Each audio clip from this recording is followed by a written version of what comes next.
I do love a unique dress, darling. So I thought I'd show you how to tie-dye a cotton dress. You just need some dyes, which you'll mix with some water, gloves, it's a very messy project, some elastic bands, and don't forget to protect your surfaces. I can't wait for this.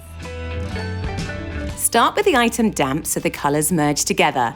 Tie it into sections using rubber bands. By the way, if it's a new item, you might need to wash it in case there's a coating that will resist the dye. And the higher the content of the cotton, the better the results.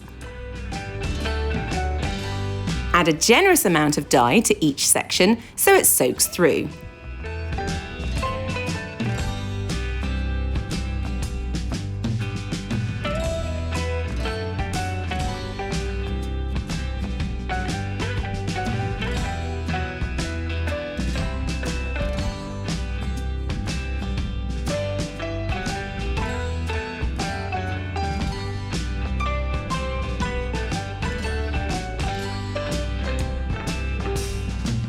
Then leave it for a few hours and hand wash in cold water.